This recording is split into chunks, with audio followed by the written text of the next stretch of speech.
출애굽기 14장 21절부터 모세가 바다 위로 손을 내밀매 여호와께서 큰 동풍이 밤새도록 바닷물을 물러가게 하시니 물이 갈라져 바다가 마른 땅이 된지라.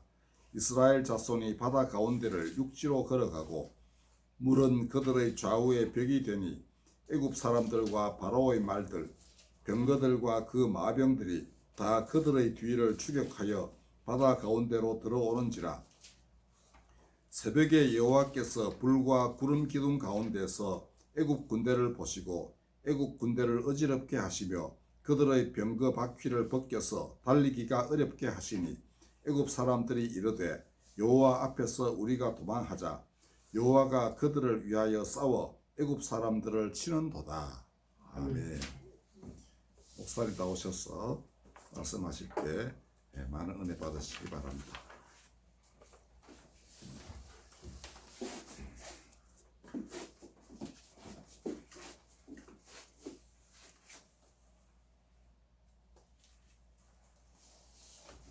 할렐루야.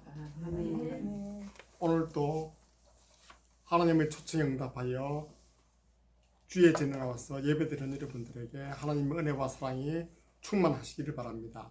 아멘. 제 말을 따라하시며 주변에 계신 분과 인사하시기 바랍니다. 주님의 이름으로 환영합니다. 주님의 이름으로 환영합니다. 하나님은 당신을 사랑하십니다. 하나님은 당신을 사랑하십니다. 하나님은 홍해를 갈라서 건너가게 하십니다. 하나님은 홍해를 갈라서 건너가게 하십니다. 하나님은 당신의 원수들을 막아주십니다. 하나님은 당신의 원수들을 막아주십니다. 아멘. 아멘.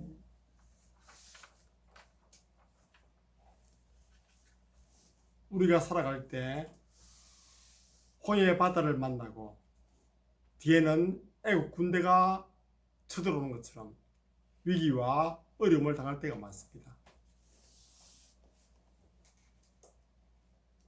물론 인생에 여러 가지 문제가 있지요. 건강의 문제, 경제의 문제, 인간관계의 문제, 신앙의 문제 많은 게 있겠지요. 그 중에서도 건강의 문제는 사람들을 무척 괴롭힙니다. 우리가 살 때 그런 문제로 고민해 본 적 많을 것입니다. 가령 레나 마리아도 그런 사람 중에 한 사람입니다. 성을 레나고 이름은 마리아군요. 마리아는 1968년 스웨덴에서 태어났습니다. 지금 나이가 만 63세군요. 저보다는 좀 어립니다. 레나 마리아는 태어날 때부터 양팔이 없습니다. 왼쪽 다리도 오른쪽 다리에 절반밖에 안 됩니다. 다리도 하나가 없는 것입니다. 그저 사지 중에서 성한 곳은 오른쪽 다리 하나였습니다. 스웨덴은 살기 좋은 나라입니다. 그 나라는 기독교 국가입니다. 기독교인이 한 85% 됩니다. 그리고 그 나라는 무척 많은 복지시설이 많습니다. 또한 학교도 모두 무료입니다. 공부도 그냥 할 수 있고 의료혜택도 그냥 받습니다. 그리고 실업수당, 은퇴연금, 복지시설 너무나 좋은 시설이 많아서 유럽에서는 북구의 낙원이다 그렇게 불릴 만큼 사실은 살기 좋은 나라입니다. 물론 저는 가보지 않았죠. 통계를 보고 알았습니다. 그런 나라에서 이런 아이가 태어난 것입니다. 주변 사람들이 모두 놀랐습니다. 그리고 부모에게 건의했죠. 이 아이를 키우기 힘드니까 복지시설에 보내세요. 사람마다 입을 모아 말했습니다. 그러나 신앙심이 깊은 마리아의 부모님은 이것을 단호히 거절했습니다. 아이는 하나님의 선물이다. 내가 얘를 보통아이처럼 맡아 기르겠다. 그렇게 단호한 결정을 내렸습니다. 그래서 이 아이에게, 팔이 없고 다리 하나가 불편한 아이에게 모든 것을 가르쳤습니다. 그래서 사실 마리아는 못하는 게 없습니다. 오히려 선한 사람보다 더 많은 것을 할 수 있습니다. 다리 하나로 오른쪽 발로 그림도 그립니다. 요리도 잘합니다. 또한 자전거도 잘 탑니다. 뜻밖이지요. 그리고 운전도 합니다. 다리 하나로 운전도 합니다. 좀 놀랐습니다. 그리고 운전을 좋아해서 나는 장착하면은 트럭 운전수가 될 거야. 그렇게 말했다고 합니다. 그러나 트럭 운전수는 사실 짐을 싣고 내리는데 애써야 되죠. 다리 하나로 짐을 싣고 내리겠습니까? 아마 이 꿈은 포기했겠지요. 그 외에도 그는 너무나 많은 재능을 가지고 있습니다. 특히 수영을 잘했습니다. 물속에 들어가서는 자유지요. 그래서 다리 하나로 세계 장애인 올림픽에 참석해서 그것도 스웨덴 대표로서 금메달을 무려 4개나 땄습니다. 너무나 대단하죠. 그리고 마리아는 어릴 때부터 음악에 소질이 많았습니다. 그래서 작곡이나 악보를 읽었습니다. 그녀는 커서 스웨덴 왕입음대에 입학했습니다. 우리나라 같으면은 사실 서울음대만큼 유명한 학교고 좋은 학교죠. 그래서 스웨덴 왕입음대를 졸업하니까 그는 이제 가수가 된 것입니다. 졸업할 때 성이 좋아서 스웨덴 국왕이 장학금 주었습니다. 그래서 그 장학금으로 미국에 유학 갑니다. 가서 가스펠 송을 배웠습니다. 그래서 돌아와서는 이제 복음성가 가수가 된 것입니다. 너무나 노래 잘해서 전 세계에서 그녀를 초청해서 그녀의 장애와 그녀의 목소리를 듣고 모두 칭찬하고 박수쳤습니다. 저도 마리아의 동영상 보았습니다. 놀랐습니다. 먼저 그녀는 너무나 예뻤습니다. 또한 두 팔도 없고 다리 하나로 겨우 서 있는데 그 표정이 너무나 밝고 기쁘했습니다. 어떻게 저렇게 고운 얼굴에 밝은 미소를 띌 수 있을까 놀랐습니다. 또한 목소리가 너무나 아름답고 노래도 잘했습니다. 노래 잘하는 것도 놀랐습니다. 그래서 일본만 해도 해마다 마리아를 초청해서 콘서트를 갔습니다. 그만큼 유명하죠. 우리나라에서도 KBS 1년 음악회 초청해서 한번 노래한 적이 있습니다. 그녀는 그 시간에 한국말로 유창히 노래했습니다. 또한 똑같은 찬송을 영어로 스웨덴어로도 노래했습니다. 그 노래는 어메이징 그레이스. 나 같은 죄인 살리신 건네 놀라와 그 찬송입니다. 우리 잘 알죠? 그 찬송을 아주 슬프게 기쁘게 불렀습니다. 좋은 목소리로 천사와 같은 목소리였습니다. 그 노래 부른 다음에 모인 장애인들에게 이렇게 인사했습니다. 여러분, 우리는 모두 똑같은 기중함을 가진 존재들입니다. 저는 사실은 보시다시피 두 팔이었습니다. 다리도 불편하지요. 그래도 못하는 게 없습니다. 그림도 그릴 수 있고 다리 하나로 피아노도 잘 칩니다. 그래서 교회 성가대 지휘자입니다.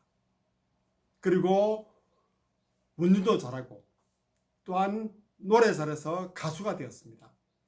수영도 잘해서 올림픽에서 금메달을 4개나 땄습니다. 그러니 여러분들은 더 많은 소질, 더 많은 은혜가 있습니다. 절대로 실망하나 포기하지 말고 저와 함께 열심히 살아갑시다. 그래서 박수 받았습니다. 그런 대단한 사람이었습니다. 근위의 수기, 제목은 발로선 나의 인생 악보. 좀 어려운 제목이죠. 그런 책은 세계에서 무려 우리나라, 프랑스, 독일, 일본 14개국으로 번역되어서 많이 팔렸습니다. 그렇게 유명한 사람이었습니다. 우리가 살아갈 때 물론 레나, 마리아 같은 그런 어려움 아니겠지요.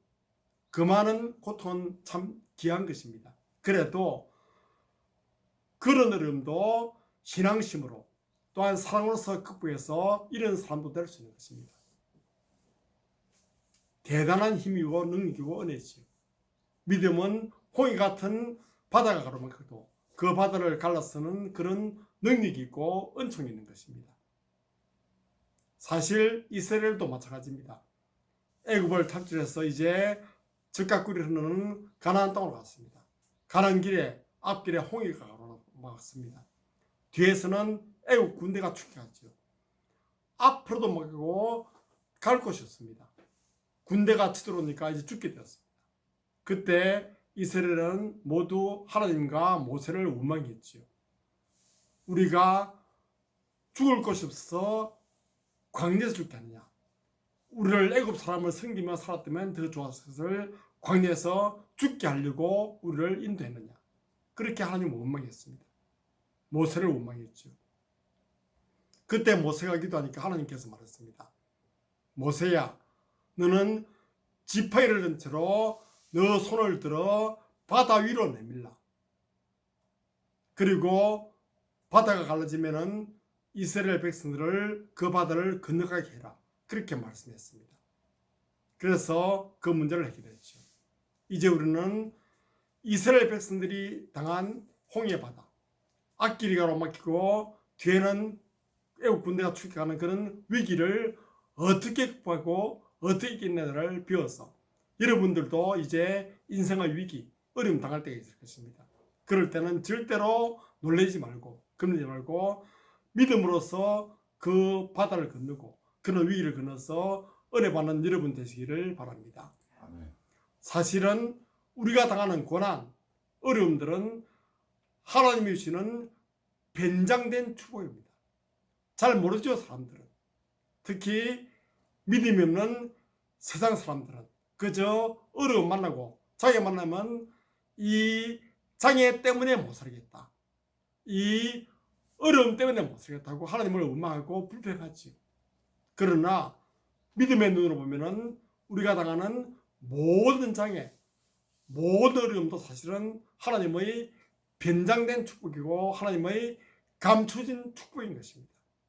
믿음이 있으면은 아무리 큰 고난과 어려움이 있어도 항상 기뻐하며 범사에 감사하고 기도하면서 주와 함께 살아서 그런 어려움 모두 이기고 극복해 나가는 것입니다. 오늘 다시 한번 우리가 이스라엘 백성들은 어떻게 이런 홍해 바다를 가로막는 어려움을 극복했는가 해서 한번 본문을 통해서 배워보도록 하겠습니다. 먼저 이스라엘은 하나님 말씀에 순종해서 홍해 바다를 건너갔습니다. 좀 간단해 보이지만 이런 사실을 우리가 분명히 알아야 되겠습니다.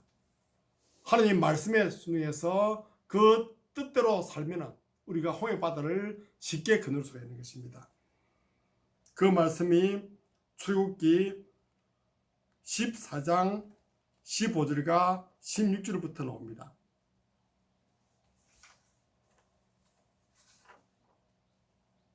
여호와께서 너희를 위하여 싸우시리니 너희는 가만히 있을지어다. 여호와께서 모세에게 이르시되 너는 어찌하여 내게 부르짖느냐. 이스라엘 자손에게 명령하여 앞으로 나가게 하고 지팡이를 들고 손을 바다 위로 내밀어 그것이 갈라지게 하라. 모세에게 말했습니다. 너는 지팡이를 들어 손을 바다 위로 내밀어 그것이 갈라지게 해라. 그 말씀에 순종하니까 이 말씀이 15장, 14장 21절에서 22절에 나옵니다. 모세가 바다 위로 손을 내밀어 여호와께서 큰 동풍이 밤새도록 바닷물을 물러가게 하시니 물이 갈라져 바다가 마른 땅이 된지라. 이스라엘 자손이 바다 가운데를 육지로 걸어가고 물은 그들의 좌우에 백이 되니. 그렇습니다. 하나님이 손을 내밀라 하니까 손 내밀었습니다. 그러니까 바다 갈라집니다. 그래서 바다로 건너간 것입니다. 하나님이 시키면 그대로 하면 됩니다. 간단합니다. 그러면 바다가 갈라지고 우리가 육지같이 건너가는 그런 은혜를 맛보는 것입니다. 여러분들이 때로 위기와 어려움 당하죠. 그럴 때는 하나님은 내게 무슨 복을 주시고 이러십니까? 내가 뭘 할까? 그래서 하나님 시키는 대로 하면 되는 것입니다. 어떤 것이 하나님 뜻인가 알려면은 여러분들이 성경 말씀 읽어보면 됩니다. 그 중에는 하나님 말씀이 다 나오지요. 그리고도 잘 모르면 기도하십시오. 기도하면 응답해 주십니다. 또한 그래도 잘 모르겠으면 믿음이 좋은 주변 사람들과 상담해서 의논해 보시고 목사님께 여쭈어보시는 여러분들이 할 일이 잘 나타납니다. 그런 사람들은 모두가 비록 홍해 바다가 가로막아도 그 길을 갈라지는 바다 위를 육지같이 육지로 걸어갈 수 있는 것입니다. 그 다음에 갈라진 바다를 애국 군대가 추격합니다. 그러나 그들은 바닷물에 빠져서 죽게 되는 것입니다. 똑같이 갈라진 바다인데 이스라엘은 잘 건너가고 애국 군대는 갈라진 물에 빠져 죽게 된 것입니다. 너무나 어렵고 힘든 일이지요. 이 사실은 본문 14장 23절에서 28절까지 나와 있는데 저희들이 한번 교독으로 읽어보겠습니다. 오늘 본문 14장 23절에서 28절까지 좀 긴 말씀인데 한번 우리가 이 말씀을 교독으로 한 절씩 읽어보겠습니다. 출애굽기 14장 23절에서 28절까지 긴 말씀입니다. 제가 먼저 읽어보겠습니다. 애굽 사람들이 바로의 말들, 병거들과 그 마병들이 다 그들의 뒤를 추격하여 바다 가운데로 들어오는지라. 새벽에 여호와께서 불과 구름 기운 가운데서 애국 군대를 보시고 애국 군대를 어지럽게 하시며 그들의 병거 바퀴를 벗겨서 달리기가 어렵게 하시며 애굽 사람들이 이르되 이스라엘 앞에서 우리가 도망하자. 여호와가 그들을 위하여 싸워 애굽 사람을 치는도다. 여호와께서 모세에게 이르시되 내 손을 바다 위로 내밀어 물이 애굽 사람들과 그들의 병거들과 마병들 위에 다시 흐르게 하라 하시니 모세가 곧 손을 바다 위로 내밀어 새벽이 되어 바다의 힘이 회복된지라. 애굽 사람들이 물을 거슬러 도망하나 여호와께서 애굽 사람들을 바다 가운데 엎으시니 물이 다시 흘러 병거들과 기병들을 덮되 그들의 뒤를 따라 바다에 들어간 바로의 군대를 다 덮으니 하나도 남지 아니하였더라. 아멘. 너무나 반대지요. 이스라엘은 그 홍해를 잘 건너갑니다. 물이 갈라지고 마른 땅 선대 건너갔지요. 그러나 애국 군대도 똑같이 갈라진 바다로 들어갔다가 오히려 다 멸망하여 죽게 된 것입니다. 이런 기이한 응답, 반대되는 결과가 나온 것입니다. 왜 그랬을까? 물론 잘 알지요. 믿음으로 된 것입니다. 그 답은 히브리서 11장 29절에 잘 나옵니다. 그 말씀은 그들은 믿음으로 홍해바다에 구원받았고 애굽 사람들은 그것을 시험하다가 멸망했다고 말합니다. 간단하지요. 믿음이 있으면 말씀에 순종합니다. 그래서 잘 건너갑니다. 그러나 하나님은 애국 군대를 죽이십니다. 그것은 하나님의 명령이 아닙니다. 이스라엘을 따라가서 포로로 잡아서 다시 한번 종살이하거나 또 죽여버리자. 그게 하나님 뜻이겠습니까? 그런 일을 거슬러서 사는 것은 우리가 시험한다고 말하는 것입니다. 그러다가는 죽게 되는 것입니다. 하나님은 여러분들이 주의 뜻대로 순종해 살기를 바랍니다. 그래서 비록 홍해 바다 가로막아도 그런 모든 어려움을 다 헤치시고 뚫고 나갈 수 있는 길을 허락해 주시는 것입니다. 그래서 마침내 그들은 살아났고 애국군은 죽게 되었습니다. 그 사실을 보니까 이스라엘은 믿음이 더 깊어지고 모세를 더 존경하고 따르게 된 것입니다. 그 말씀이 출애굽기 14장 30절과 31절에 나옵니다. 이것이 오늘 본문의 결론 부분입니다. 그날에 여호와께서 이같이 이스라엘을 애굽 사람의 손에서 구원하시매 이스라엘이 바닷가에서 애굽 사람들이 죽어 있는 것을 보았더라. 이스라엘이 여호와께서 애굽 사람들에게 행하신 그 큰 능력을 보았으므로 백성이 여호와를 경외하며 여호와와 그의 종 모세를 믿었더라. 마침내 이스라엘은 이런 기적 속에서 믿음이 더 깊어지고 신앙심이 더 좋아진 것입니다. 여러분들은 모두 주의 말씀을 순종하는 믿음 있는 사람들입니다. 여러분들이 가는 길이 마침내 적과 꿀이 흐르는 가나안 땅이지요.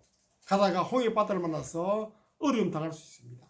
그러나 믿음이 있으면 하나님이 책임지시고 여러분들을 보호하십니다. 그리고 불기둥 구름기둥으로 인도하시면서 모든 위험 어려움을 다 면케하시면서 여러분들을 적과 꿀이 흐르는 가나안 땅에서 무척 복되게 살아갈 수 있도록 인도해 주신 것입니다.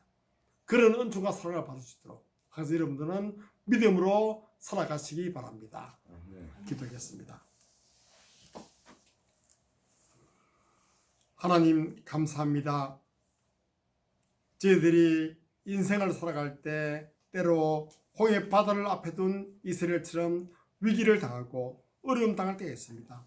그럴 때에도 우리 믿음이 흔들리지 않고 하나님을 원망하지 아니하며 오직 감사하고 주의 말씀에 순종함으로 주의 뜻을 기다리고 주의 인도를 기다리는 저희들이 되도록 이끌어 주옵소서.